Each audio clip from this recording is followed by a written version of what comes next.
I think my sister's boyfriend is obsessed with my son. He's constantly messaging him, and now my sister wants me out of her house. I'm a 33-year-old single mom, scraping by on a waitress's salary. Life hasn't been easy. A series of setbacks forced me to move in with my older sister. It wasn't ideal, but I had no other choice. My ex-husband, a 40-year-old man who wielded emotional abuse like a weapon, made our divorce inevitable. We share custody of our son, let's call him Roman. He's 13, sharp as a tack, kind to a fault, and, despite the hardships we faced, he remains resilient. Roman looks just like his father, hauntingly so. He's striking, with a beauty that even strangers can't help but comment on. He's going to be a heartbreaker, they say, their words coated with something unsettling. He has ADHD, but he manages to keep his grades steady. He's athletic, social, and, even with all the instability in our lives, he's thriving. I would do anything to keep it that way. My sister, let's call her Sarah, is 42, and she lives comfortably with her boyfriend, David, 44. Their home is massive, a stark contrast to the cramped apartments I'm used to. Sarah welcomed me in with open arms, but David? Not so much. I get it, I'm an extra mouth to feed, an inconvenience. I offered to pay rent, but Sarah refused. So, I do what I can, chores, cooking, anything to lighten the load. David barely acknowledges my presence, locking himself away in his room or spending late nights drinking with his buddies. He made it clear he wasn't thrilled about me being here. But then, Roman moved in. David changed, so suddenly, so drastically, it gave me whiplash. Gone was the distant, indifferent man. Now, he was always around, always watching. He started helping Roman with homework, watching his favorite shows just to discuss them with him, buying him gifts and treats. Sarah was ecstatic, convinced that our presence had somehow made David a better man. She gushed about how happy he was, how much more engaged he'd become. At first, I thought it was sweet. But something gnawed at me, a whisper in the back of my mind that refused to be ignored. Then, I noticed more. David started texting Roman, constantly. Even during school hours. The messages themselves were innocent, but if Roman didn't reply fast enough, David would send passive-aggressive follow-ups, chastising him for not responding. Before Roman moved in, David was barely home in the afternoons, spending most of his evenings out drinking. But now, he's home every day, always making sure he's there when Roman gets off the bus. If I'm working late, he insists on babysitting. Last Wednesday, I woke up in the middle of the night to use the bathroom. To get there, I had to pass Roman's room. His door is always slightly open, he likes the airflow, and he's been staying up late texting his friends, sometimes sleeping through his alarm. But that night, the door was shut. That was strange enough, but when I pushed it open, I saw him. David! Standing in the dark. Right by my son's bed. I froze. He jumped, startled, before muttering something about looking for his phone. But his voice shook. His hands fumbled. Then, he bolted, mumbling that maybe it was in the kitchen. Why was his phone in my son's room? Why was the door closed? David insists on driving Roman everywhere, school, practice, his friends' houses. Only him. The same man who once treated me like an unwanted guest now goes out of his way for my son. It's convenient, sure. I'm not home much. But why is he doing this? Then, the laundry incident happened. I walked in on David doing Roman's laundry. That irritated me. Roman is responsible for his own clothes. I told David not to do it again, but he brushed me off, saying he was just trying to save water by combining loads. But then, Roman's clothes started going missing. Small things, mostly socks. It didn't seem like much at first, but my gut told me otherwise. I'm terrified to bring this up to Sarah. If I'm wrong, if I accuse him unfairly, she'll throw us out. We'll be homeless. But if I'm right, then we're in danger. Update. First, I want to say thank you. I was overwhelmed by the responses, and while I couldn't read every single one, I saw enough to know that I'm not imagining this. That there is something wrong. Many of you shared your own stories, and it opened my eyes in ways I never expected. Let me clarify a few things. After the bedroom incident, I did not let David drive my son anywhere. That was the breaking point for me. The missing clothes, the constant presence, the late-night lurking, it all became too much. That's when I started truly paying attention, piecing everything together, and eventually turning to Reddit for help. To answer some common questions, no, David is not on any sex offender registry. And when he said he was saving water by doing laundry, he meant he was combining his loads with Roman's. The missing clothes? Mostly socks, which, sure, can disappear sometimes. But then, Roman mentioned that a few of his shirts and a pair of underwear had gone missing. That sent a chill down my spine. This had never happened before until David started doing his laundry. A massive red flag. The texts between them seemed harmless at first. Simple messages, what Roman wanted for dinner, what time he needed a ride, casual conversations about TV shows. But given everything else, it was obvious. This wasn't just friendly chatter. It was a grooming tactic. And I wasn't about to let it continue. Under no circumstances should this man be texting my child at school. That would stop immediately. Then, there was the bedroom incident. The one that still makes my stomach churn. That night, I peeked in, just to check on Roman. The room was shrouded in darkness. My vision was blurred with exhaustion, but then I saw him, David. He was at the foot of Roman's bed. I barely registered it was him before he shoved past me and disappeared into the hallway. Roman was still fast asleep, his blankets pulled securely over him. Nothing looked amiss. But had I just stepped in at the right moment? Had I stopped something worse from happening? The thought made my skin crawl.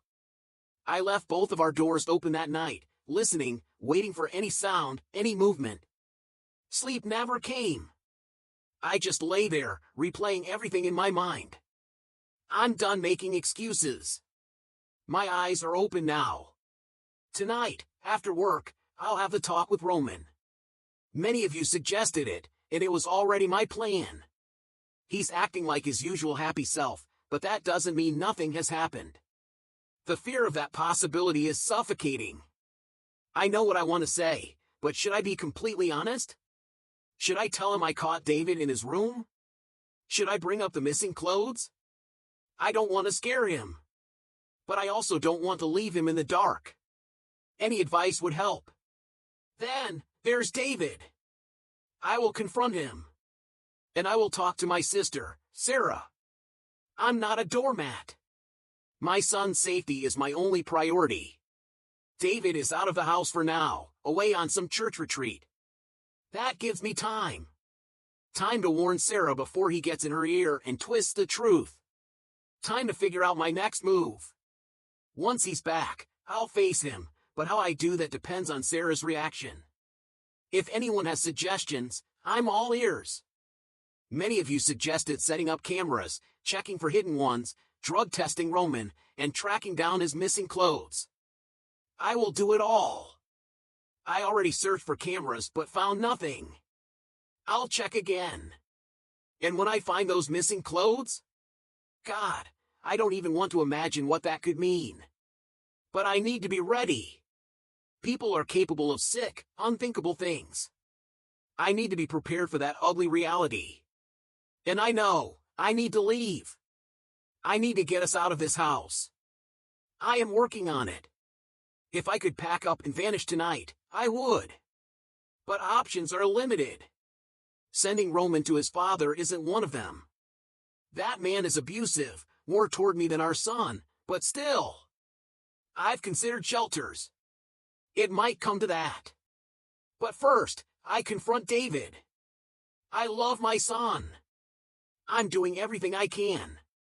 But this past week has been a nightmare. I should have acted sooner. I regret that. Thank you for listening. I'll update you once I've taken the next steps.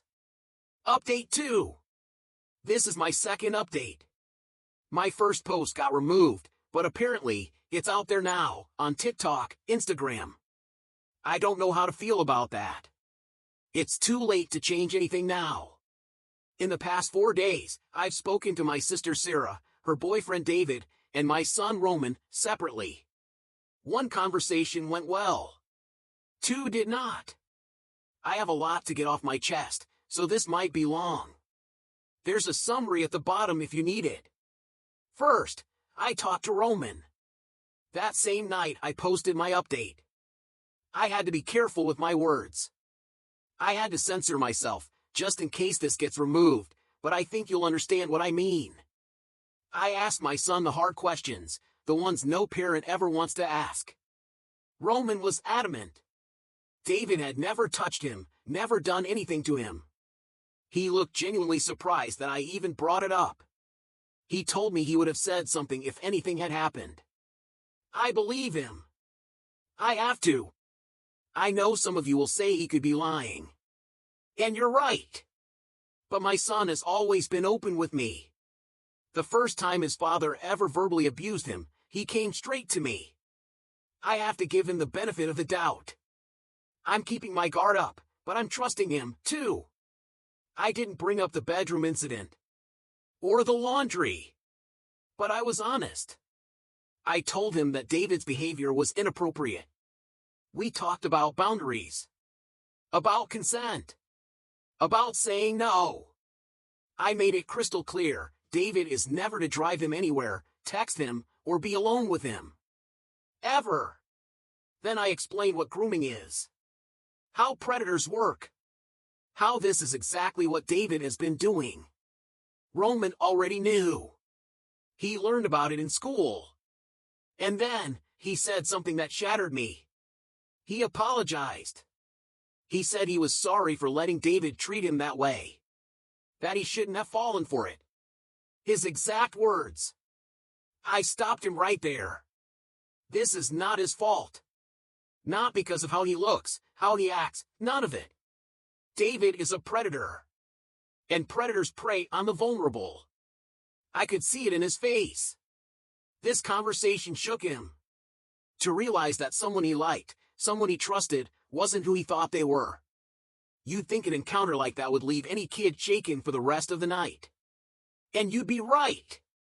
Roman clung to me like a lost puppy, shadowing my every move. Seeing him like that? It shattered me a little. But I refused to let him develop a false sense of security around David. No regrets. Next up, Sarah. I already knew how this was going to go. An argument was inevitable before the conversation even began. That's just how it's always been with her. My sister? She's nice, sure.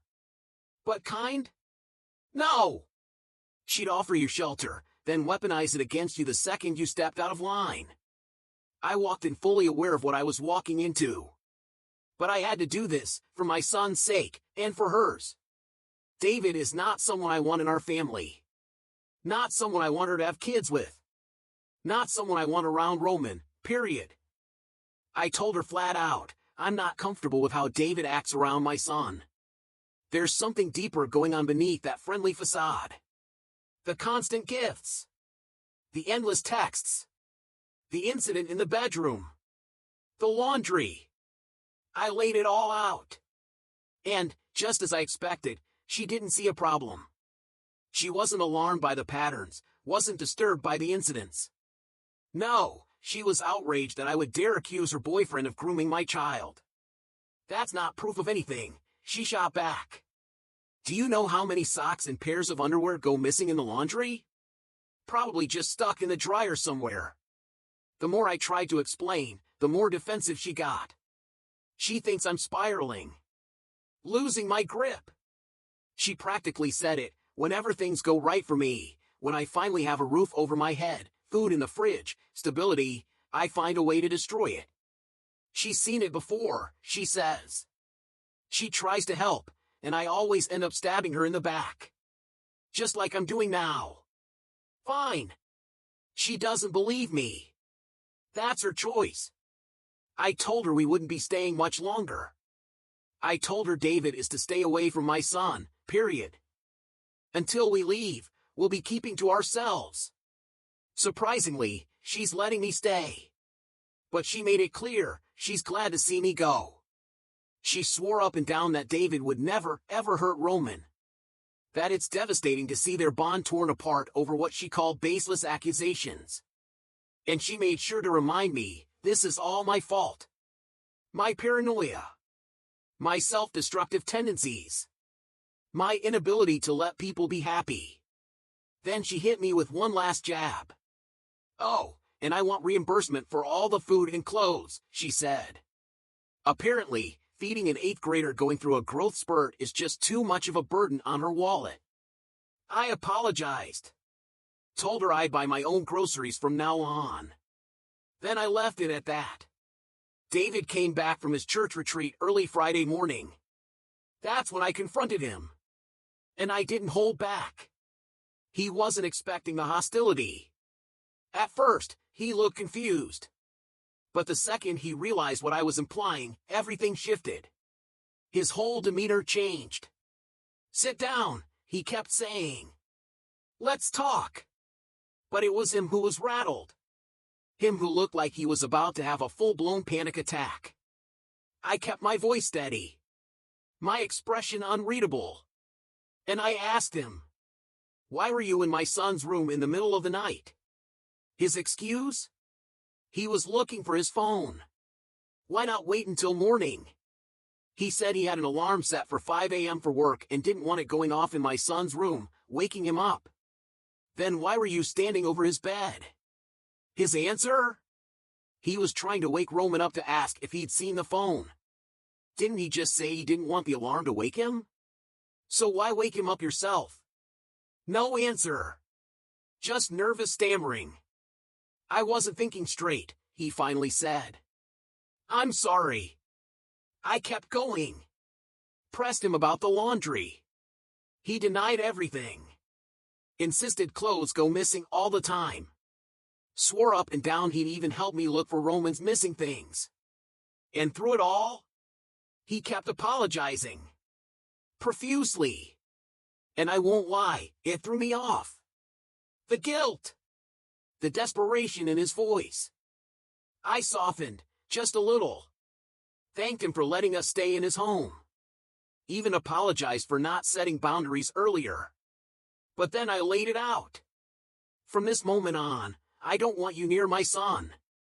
No more gifts. No more texts. No more driving him anywhere. No more helping him with homework. No more doing his laundry. No more being alone with him, ever. And under no circumstances are you to touch his things. That's when he broke. Hysterical. Sobbing.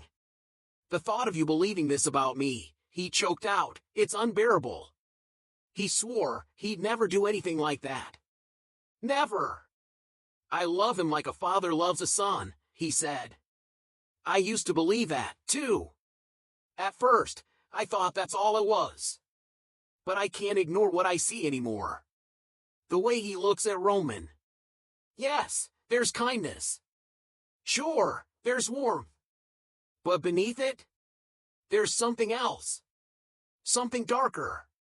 Something I can't unsee. I told him point blank, it's not normal to be this fixated on a child. That he can't rely on my son for happiness. That we'd be leaving soon. He asked me where. When? I didn't tell him. If there was any way to mend this fractured situation, he claimed, it would be for the four of us to sit down and talk things through. But I refused. I made it crystal clear, he was not allowed near my child anymore. End of discussion. Yet, a small part of me wondered if I'd been too harsh. Maybe he really was just searching for his phone. Maybe the missing clothes were nothing more than a bizarre coincidence.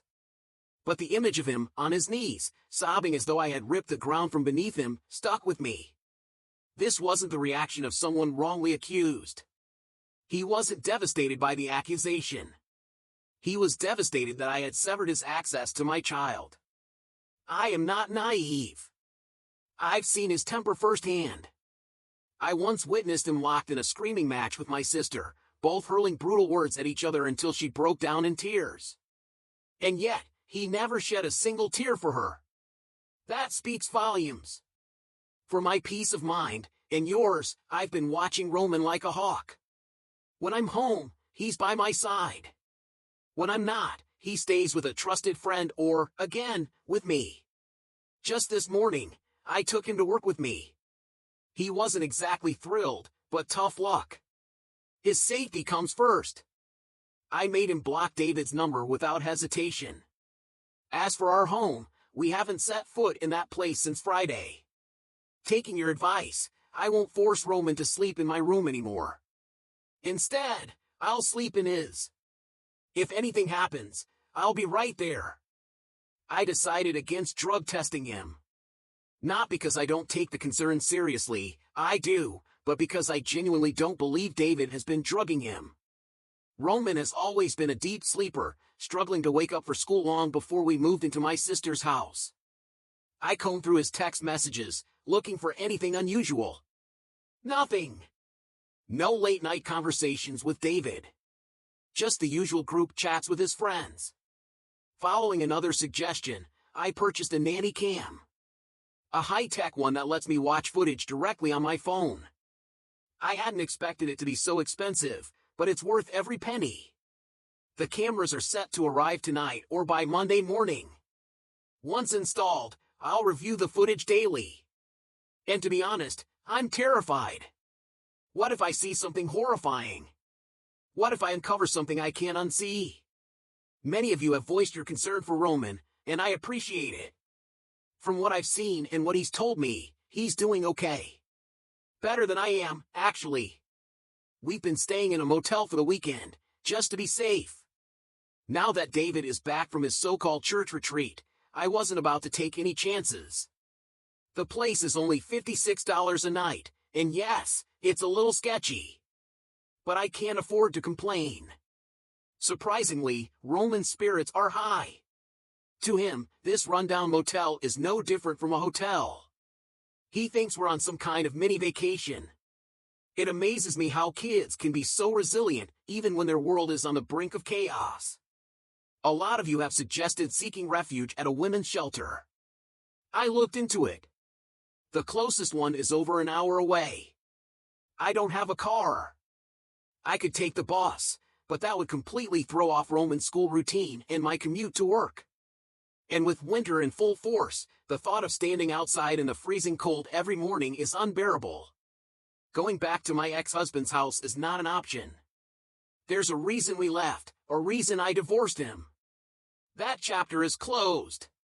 Now, for the one piece of good news in all of this, I applied for public housing a while back, and I'm finally getting somewhere. They reached out for documentation, which I submitted, and I've been verified. That's a promising sign. I know how long those wait lists can be, and I consider myself incredibly lucky to be moving forward. I can't believe I'm holding it together, but somehow, I am. And I'm proud of myself for that. I'm doing everything in my power to protect my son, and that's what matters. Thank you for listening. I'll update you all again soon, hopefully with better news. Currently staying in a motel after confronting my sister and her boyfriend. The fallout was brutal. My son is safe, nothing bad has happened to him. A nanny cam has been purchased and will be installed soon. Once we return, I'll conduct a deep search of David's room. Meanwhile, I'm in the process of securing public housing, which will be my way out of this mess. Of course, I will talk to my son before installing the camera in his room. Thank you all for your advice and support.